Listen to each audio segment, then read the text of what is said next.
Hi, Vanakkam and welcome to Royal Chemistry Park, the YouTube channel for excellence. இதுக்கு முன்னாடி உள்ள வீடியோக்கள்ல நம்ம வந்து அரோமேட்டிக் மெக்கானிசம் அதை பத்தி நம்ம ஃபுல்லா பார்த்துருக்கோம். இந்த வீடியோவில் உங்களுக்கு எக்ஸாம் பாயிண்ட் ஆஃப் வியூல வந்து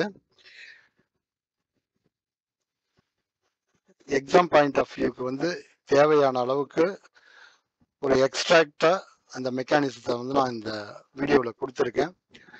இது வந்து உங்களுக்கு இந்த செக்ஷன் ஏல இருக்கிற கொஸ்டின்ஸ் எல்லாம் அட்டன் பண்றதுக்கு ரொம்ப ஈஸியா இருக்கும். அதே மாதிரி நீங்க வந்து பாயிண்ட்ஸா ஞாபகம் வச்சுக்கலாம். அதனால இந்த வீடியோவை கடைசி வரைக்கும் ஸ்கிப் பண்ணாம பாருங்க. நான் doctor K Rajarajan, associate professor and head of the department of chemistry, Raja Serfoji government college, Thanjavur. வாங்க இப்போ வீடியோக்குள்ள போகலாம்.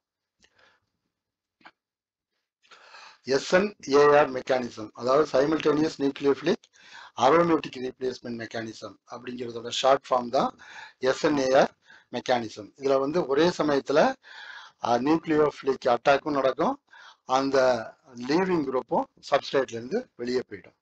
இப்போ கைனடிக் ஸ்டடீஸ்னு பார்த்தோம்னா இந்த ரேட் ஈக்குவேஷன் வந்து கன்சிஸ்டன்ட் மெக்கானிசத்துக்கு வந்து கன்சிஸ்டண்டா இருக்கு. ஸ்டீரியோ கெமிக்கல் டென்ஷன் அப்படின்னு பார்த்தோம்னா இது வந்து ப்ராடக்ட் வந்து அந்த ஒரிஜினல் சப்ஸ்ட்ரேட்டோடைய கான்ஃபிகரேஷன் அப்படியே ரீடைன் பண்ணுது. சால்வெண்ட் எஃபெக்ட்ஸ் அப்படின்னு பார்த்தோம்னா போலார் சால்வெண்ட்ஸ் வந்து இந்த ரியாக்ஷன் வந்து ஆக்சலரேட் பண்ணுது. அதே மாதிரி நியூக்ளியோஃபைல் டிபெண்டன்ஸ்னு பார்த்தோம்னா ரியாக்ஷன் ரேட் வந்து நியூக்ளியோஃபைலோட ஸ்ட்ரென்த்தை வந்து டிபெண்ட் பண்ணி இருக்கு. இதுக்கு என்னென்ன எக்ஸ்பெரிமெண்டல் எவிடன்சஸ் இருக்கு அப்படின்னா, ஃபர்ஸ்ட் வந்து கேஸ் ஃபேஸ் ரியாக்ஷன், அப்புறம் வந்து ஐசோடோபிக் லேபிளிங், அப்புறம் கம்ப்யூட்டேஷனல் ஸ்டடீஸ். இதோட கேரக்டரிஸ்டிக்ஸ் அப்படின்னு பார்த்தோம்னா கன்சர்டட் மெக்கானிசம், அதாவது ஒரே ஸ்டெப்ல நடக்கிறது. இதுல வந்து இன்டர்மீடியட் ஃபார்மேஷன் வந்து கிடையாது. அதே மாதிரி simultaneous bond breaking and bond forming வந்து நடக்குது. என்னென்ன ஸ்டெப்ஸ் இதுல இன்வால்வ் ஆகுது அப்படின்னு பார்த்தோம்னா, நியூக்ளியோஃபைல் வந்து அரோமேட்டிக் ரிங்கை வந்து அப்ரோச் பண்றது, அதுக்கப்புறம் லீவிங் குரூப் வந்து நியூக்ளியோஃபைல் அட்டாக் பண்ற அதே ஈவெண்ட்ல வெளியில போறது. அதாவது லீவிங் குரூப் டிபார்ச்சரும் நியூக்ளியோஃபிலிக் அட்டாக்கும் சைமல்டேனியஸா நடக்கிறது. மூணாவது ஸ்டெப் என்னன்னு பார்த்தோம்னா நியூ பாண்ட் வந்து நியூக்ளியோஃபைலுக்கும் அரோமேட்டிக் ரிங்குக்கும் ஃபார்ம் ஆகுறது. இப்போ இதுல என்னென்ன ஃபேக்டர்ஸ் வந்து இந்த SNAR மெக்கானிசத்தை இன்ஃப்ளூயன்ஸ் பண்ணுது அப்படின்னு பார்த்தோம்னா 4 ஃபேக்டர்ஸ் இருக்கு. அதாவது nucleophile strength, leaving group ability, aromatic ring substituent, அதுக்கப்புறமா சால்வெண்ட் எஃபெக்ட்ஸ். அதே மாதிரி அரோமேட்டிக் SN1 மெக்கானிசம் பார்த்தோம்னா ஃபர்ஸ்ட் வந்து கைனடிக் ஸ்டடீஸ். இந்த வந்து ரேட் ஈக்குவேஷன் வந்து 2 ஸ்டெப் மெக்கானிசத்தோட கன்சிஸ்டண்டா இருக்கு. Stereo chemical scrambling, solvent effects, அப்புறம் லீவிங் குரூப் டிபெண்டன்ஸ், இதெல்லாம் வந்து SN1 மெக்கானிசத்துல இருக்கிறத நம்ம பார்க்கலாம். அடுத்தது இந்த SN1 மெக்கானிசத்துக்கு, அதாவது அரோமேட்டிக் SN1 மெக்கானிசத்துக்கு என்னென்ன எக்ஸ்பெரிமெண்டல் எவிடன்ஸ் இருக்குன்னு பார்த்தோம்னா ஃபர்ஸ்ட் வந்து கார்போகேட்டையான ட்ராப் பண்றது, அதுக்கப்புறம் வந்து ப்ராடக்ட் வந்து ரீஅரேஞ்ச் ஆகிறது, அப்புறம் கைனடிக் ஐசோடோப் எஃபெக்ட், அப்புறம் வந்து கம்ப்யூட்டேஷனல் ஸ்டடீஸ். இதெல்லாம் வந்து எக்ஸ்பெரிமெண்டல் எவிடன்ஸ் அப்படின்னு நம்ம சொல்லலாம். அடுத்ததா பென்சைன் மெக்கானிசம். இதில் இந்த பென்சைன் மெக்கானிசத்துல வந்து கைனடிக் ஸ்டடீஸ்ல ரேட் ஈக்குவேஷன் வந்து அரைன் இன்டர்மீடியட்டோட வந்து கன்சிஸ்டண்டா இருக்கு. அதுக்கப்புறம் ஆர்த்தோ ஓரியன்டேஷன், நியூக்ளியோஃபைல் வந்து ஆர்த்தோ பொசிஷன்ல அட்டாக் பண்ணுது. சால்வெண்ட் எஃபெக்ட்ஸ்னு பார்த்தோம்னா போலார் சால்வெண்ட்ஸ் எல்லாம் இந்த பென்சைன் இன்டர்மீடியட்டை வந்து ஸ்டெபிலைஸ் பண்ணுது. அப்புறம் நியூக்ளியோஃபைல் டிபெண்டன்ஸ்னு பார்த்தோம்னா ரியாக்ஷன் ரேட் வந்து நியூக்ளியோஃபைல் ஸ்ட்ரென்த்தோட டிபெண்ட் பண்ணி இருக்குது. இதுக்கு உள்ள எக்ஸ்பெரிமெண்டல் எவிடன்சஸ் அப்படின்னு பார்த்தோம்னா deuterium labeling, trapping experiments, computational studies, அப்புறம் IR ஸ்பெக்ட்ரோஸ்கோபி, இதெல்லாம் வந்து எக்ஸ்பெரிமெண்டல் எவிடன்ஸ் அப்படின்னு நம்ம சொல்லலாம். ஸ்பெக்ட்ரோஸ்கோபிக் எவிடன்சஸ் அப்படின்னா NMR ஸ்பெக்ட்ரோஸ்கோபி, இது வந்து அரைன் சிக்னல்ஸை நம்ம வந்து அப்சர்வ் பண்ணுறதுக்கு யூஸ் ஆகுது. அப்புறம் IR ஸ்பெக்ட்ரோஸ்கோபி வந்து அரைன் ஸ்ட்ரெச்சிங் ஃப்ரீக்வன்சி என்ன அப்படிங்கிறத பார்க்கறதுக்கு யூஸ் ஆகுது. UV விசிபிள் ஸ்பெக்ட்ரோஸ்கோபி வந்து இந்த அப்சார்ப்ஷன் பேண்ட்ஸ் எல்லாம் என்னென்ன வருது அப்படிங்கிறத பார்க்கறதுக்கு யூஸ் ஆகுது. மாஸ் ஸ்பெக்ட்ரோமெட்ரி வந்து பென்சீன் இன்டர்மீடியேட்டை வந்து அப்சர்வ் பண்ணுறதுக்கு யூஸ் பண்ணுறோம். இதெல்லாம் தான் ஸ்பெக்ட்ரோஸ்கோபிக் எவிடன்ஸ் அப்படின்னு நம்ம சொல்கிறோம். அதுக்கப்புறம் தியோரிட்டிக்கல் எவிடன்ஸ்.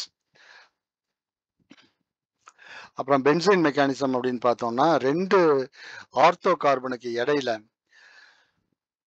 ஒரு ட்ரிபிள் பாண்ட் அரோமேட்டிக் ரிங்கில் ஃபார்ம் ஆகிறத தான் நம்ம வந்து பென்சைன் மெக்கானிசம் அப்படின்னு சொல்கிறோம். இந்த பென்சைன் மெக்கானிசம் எப்படி ஃபார்ம் ஆகுதுன்னா, ஃபர்ஸ்ட் வந்து டீஹைட்ரோ ஹாலோஜினேஷன் நடக்குது, அதுக்கப்புறம் எலிமினேஷன் அடிஷன் நடக்குது. ஸோ இதனால பென்சைன் வந்து ஃபார்ம் ஆகுது. ஜென்ரல் ரியாக்ஷன் பார்த்தோம்னா இதுதான். இந்த பென்சைன் மெக்கானிசம் ஸ்டெப்ஸில் பார்த்தோம்னா டீஹைட்ரோ ஹாலோஜினேஷன் அப்புறம் நியூக்ளியோஃபிலிக் அடிஷன், இது ரெண்டையும் நம்ம சொல்லலாம். இப்போ இந்த பென்சைன் மெக்கானிசமோட கேரக்டரிஸ்டிக்ஸ் அப்படின்னு பார்த்தோம்னா அரைன் இன்டர்மீடியேட்டு, அப்புறம் கன்சர்டட் மெக்கானிசம், அப்புறம் ஆர்த்தோ ஓரியன்டேஷன், இதெல்லாம் வந்து நம்ம கேரக்டரிஸ்டிக்ஸ் அப்படின்னு சொல்லலாம். இப்போ என்னென்ன ஃபேக்டர்ஸ் எல்லாம் இந்த பென்சைன் ஃபார்மேஷனை இன்ஃப்ளூயன்ஸ் பண்ணுது அப்படிங்கிறது நம்ம இதுக்கு முன்னாடி உள்ள எக்ஸ்பிளனேஷனில் நம்ம பார்த்துருக்கோம் போன வீடியோவில். இப்போ அதை வந்து நம்ம ஷார்ட்டாக எப்படி சொல்லலாம்னா, leaving group ability, nucleophile strength, solvent effects, temperature. So இந்த ஹெட்டில் நம்ம வந்து இதெல்லாம் வந்து இந்த பென்சைன் ஃபார்மேஷனை இன்ஃப்ளூயன்ஸ் பண்ணுது.